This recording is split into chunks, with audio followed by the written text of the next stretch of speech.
Bismillahirrahmanirrahim. Assalamualaikum warahmatullahi wabarakatuh. Selamat malam teman-teman. Kali ini saya Kavin Artama Florensa. Saya seorang pendidik, yaitu guru sejarah yang akan menjelaskan mengenai sejarah atau materi kelas 10 yang tentang pengantar ilmu sejarah seperti itu ya.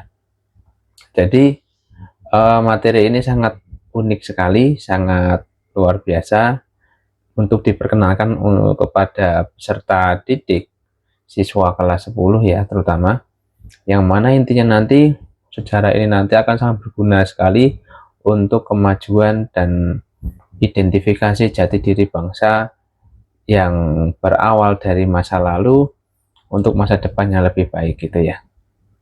Nah teman-teman, izinkan saya untuk menjelaskan mengenai sejarah ya. Sejarah sendiri berasal dari bahasa Arab, yaitu syajaratun, yang artinya pohon. Apa yang dimaksud dengan pohon di sini ya? Jadi maksudnya ialah terkait dengan pohon silsilah gitu ya. Pohon silsilah bisa silsilah keluarga, silsilah tokoh-tokoh penting yang memang di zamannya memiliki pengaruh yang sangat besar gitu ya. Nah, syajaratun dari bahasa Arab yang tadi saya jelaskan ya, terkait dengan sejarah itu sendiri. Kalau di dalam bahasa Inggris ada history, ada kemudian di bahasa-bahasa lain ada kata-kata serapan lainnya gitu ya. Nah, berbicara mengenai sejarah itu sangat menarik sekali, bahwasanya sebuah peradaban manusia itu yang dari dulu hingga sekarang tentunya peristiwa di masa lalu itu memiliki dampak atau efek di masa sekarang gitu seperti ya. Dari awal mula adanya manusia praksara hingga nanti manusia modern seperti kita itu membutuhkan waktu yang sangat panjang, periodisasinya sangat panjang sekali gitu ya. Jadi apa yang memungkinkan atau yang menjadi penting bagi kita sebagai manusia belajar sejarah gitu. Nah, salah satunya hal-hal yang penting kenapa kita harus belajar sejarah, yang pertama itu untuk menggali atau mengetahui jati diri kita sebagai sebuah individu, sebuah bangsa, sebuah peradaban, sebuah negara. Awal mulanya itu bagaimana seperti itu, dan itu nanti yang akan menjadikan diri kita menjadi seorang yang memang bangga, jumawa dengan jati diri kita gitu ya. Oke teman-teman, kita lanjutkan. Terkait dengan materi sejarah kelas 10 ini nanti ada beberapa hal yang saya sampaikan, semoga videonya tidak panjang ya. Yang pertama itu ada sejarah sebagai ilmu, sejarah sebagai kisah, kemudian sejarah sebagai apa ya? Ilmu, peristiwa, kisah. Nah, itu beberapa sejarah yang memang perlu kita bahas gitu ya. Nah, yang pertama sejarah sebagai ilmu. Sejarah sebagai ilmu ini mengacu kepada bahwa setiap pengkajian sebuah peristiwa sejarah yang sudah sudah terjadi di masa lampau itu memerlukan kajian ilmu atau multidisiplin ilmu, atau ada pembuktian data di lapangan dengan cara penelitian supaya nanti tidak terjadi bias sejarah. Bias sejarah itu nanti akan mengakibatkan semacam kerancuan sumber dan nanti ada pemalsuan data yang nanti akan membuat sejarah itu apakah memang benar atau tidak seperti itu. Kemudian sejarah sebagai kisah. Nah, maksudnya sejarah sebagai kisah ini peristiwa sejarah yang terjadi di masa lampau ya, sudah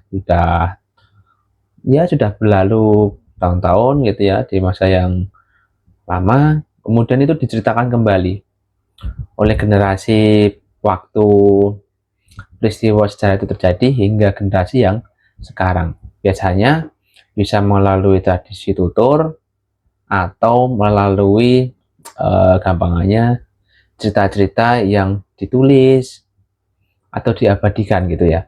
Karena masyarakat Indonesia itu sering menggunakan tradisi tutur dalam menceritakan sebuah peristiwa sejarah atau tokoh-tokoh yang memang penting gitu ya, atau mempunyai tingkat kehormatan tinggi atau orang terkenal gitu ya. Kemudian sejarah sebagai peristiwa. Nah, maksud dari sejarah sebagai peristiwa ini ialah suatu peristiwa sejarah itu tidak akan pernah terulang kembali. Dalam arti peristiwa sejarah itu hanya terjadi satu kali dalam sejarah peradaban manusia. Contohnya kita membahas tentang sejarah proklamasi kemerdekaan Indonesia. Nah, itu hanya terjadi satu kali dalam sejarah bangsa Indonesia, yaitu proklamasi yang dilakukan oleh Insinyur Soekarno, Muhammad Hatta, dan kawan-kawan itu di tanggal 17 Agustus 1945 di Jalan Pegangsaan Timur nomor 56 Jakarta. Dan pada hari Jumat pukul 10. Nah, itulah yang disebut sejarah sebagai peristiwa. Jadi peristiwa cuma terjadi satu kali. Nah, gitu ya. Lalu setelah pembahasan tadi ya, sejarah sebagai ilmu, sejarah sebagai kisah, sejarah sebagai peristiwa, lalu kita akan membahas mengenai posisi manusia di dalam sejarah. Nah, ya kedudukannya bagaimana kita sebagai manusia itu dalam sejarah gitu ya. Terkait dengan posisi manusia sebagai sejarah, ada dua kata kunci, yaitu apa? Subjek dan objek. Nah, gitu. Maksudnya apa seperti itu? Jadi, kita sebagai manusia itu sebagai subjek dan objek dalam kajian sejarah. Karena kita sebagai pelaku, kita sebagai penulis, kita sebagai orang yang terlibat dalam peristiwa itu. Makanya dalam hal ini posisi manusia dalam sejarah sangatlah menjadi hal yang penting, karena kita sebagai subjek dan objek. Kemudian ada yang menyebutkan bahwasanya sejarah itu ya tentang manusia, tentang peradaban manusia, tentang hasil pemikiran manusia, perbuatan manusia, seperti itu. Makanya peristiwa sejarah atau kajian sejarah tidak akan pernah terlepas dari peran serta manusia di dalamnya gitu.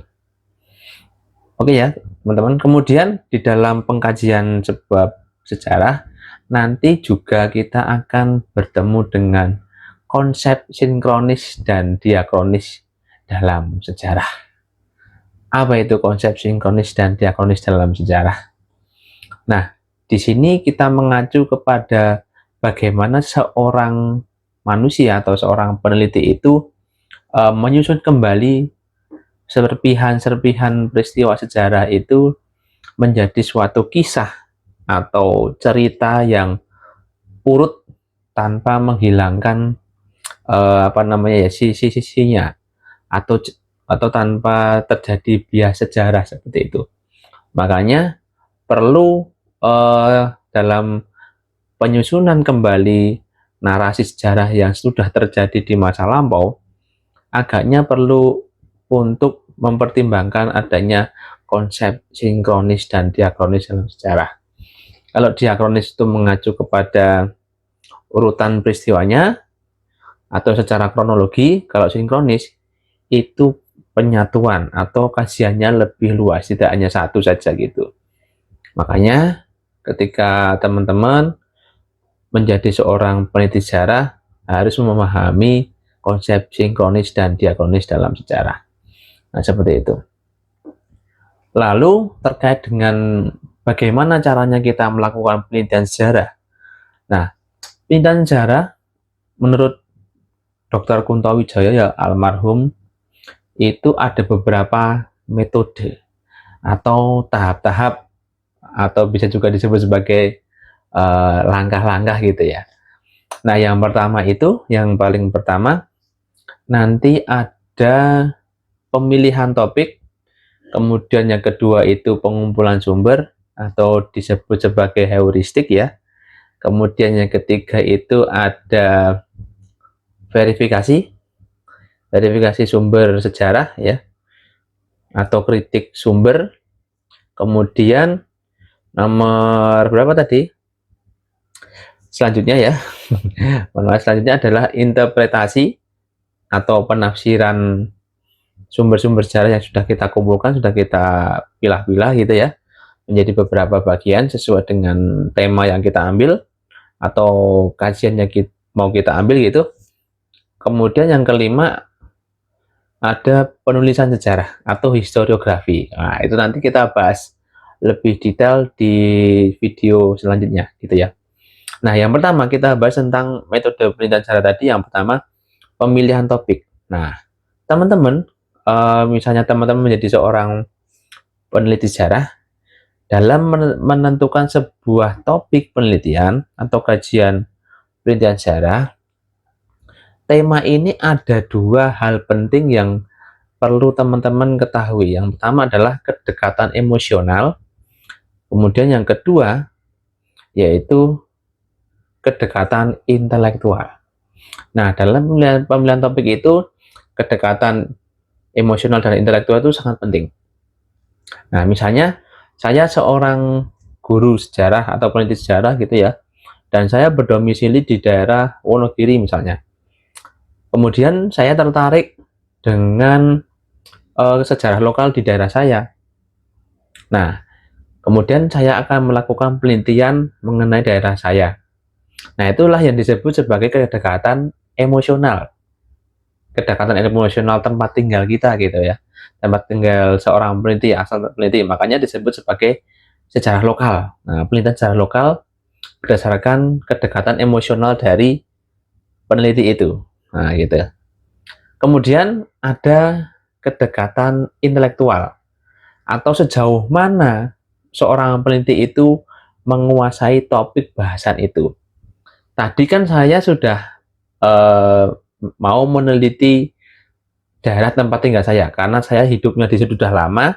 Jadi untuk tingkat pengetahuan seluk-beluk lokasi tempat tinggal saya di Wonogiri itu misalnya, saya sudah menguasai gitu.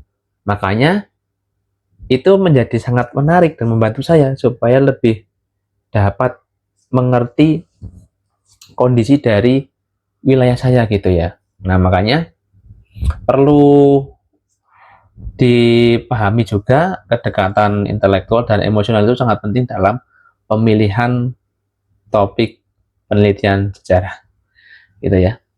Kemudian langkah selanjutnya yaitu pengumpulan sumber. Nah, terkait dengan pengumpulan sumber, ini teman-teman perlu ketahui pengumpulan sumber ini kalau dalam penelitian sejarah ada beberapa sumber ya, jenis sumber. Sumber primer, kalau berdasarkan kedudukannya itu dibagi menjadi beberapa tipe, primer, sekunder, dan tersier. Kalau teman-teman pengen mendapatkan data yang lebih valid, teman-teman menggunakan data primer. Kenapa harus data primer? Karena data primer ini nanti mengacu kepada saat peristiwa itu terjadi atau sumber sejarah itu lahir ketika atau sudah ada saat peristiwa sejarah itu terjadi. Maka tingkat keakurasiannya sangat tinggi atau mendekati mendekati dari kejadian sebenar-benarnya dari peristiwa sejarah itu. Kemudian sumber sekunder. Nah, sumber sekunder ini muncul di luar peristiwa itu terjadi atau waktunya bisa sampai 5 tahun setelah peristiwa itu terjadi atau jangkanya 10 tahun setelah peristiwa itu terjadi, itu bisa. Tetapi itu sebagai pelengkap saja, pelengkap sumber primer. Kemudian sumber tersier juga sama, itu juga pelengkap.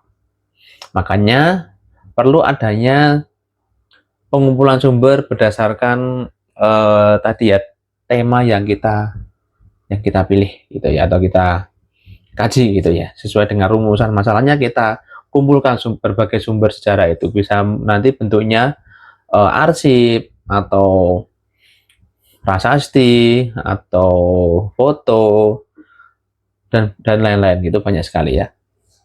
Nah, tadi sudah mengumpulkan sumber, langkah selanjutnya yaitu kita verifikasi. Nah, kita verifikasi, kita cek apakah sumber sejarah ini asli atau bohongan. Sumber sejarah ini termasuk sumber primer atau sumber sekunder Kita pilah-pilah sesuai dengan tema atau judul yang kita ambil dalam penelitian sejarah itu. Makanya verifikasi sumber menjadi salah satu hal atau tahap yang sangat penting bagi teman-teman ketika melakukan penelitian sejarah, supaya nanti data-data itu bisa dipertanggungjawabkan kredibilitasnya. Seperti itu ya. Oke, selanjutnya langkah keempat yaitu interpretasi. Kita tafsirkan sumber-sumber tadi menjadi data-data atau menjadi narasi, atau kita tafsirkan dulu, kita bedah dulu, kita kumpulkan, kita bedah, terus kita campur. Nah, kita interpretasi, kita tafsirkan semuanya. Dari sumber-sumber sejarah yang kita kumpulkan tadi, kita tafsirkan. Oh, gini, sumber sejarah A seperti ini, sumber sejarah B seperti ini menerangkannya. Nah, kita tafsirkan. Kemudian setelah kita tafsirkan semuanya, langkah yang terakhir yaitu historiografi. Apa itu historiografi? Yaitu penulisan sejarah. Jadi setelah sumber sejarah kita tafsirkan, kita langsung menulis secara kronologis.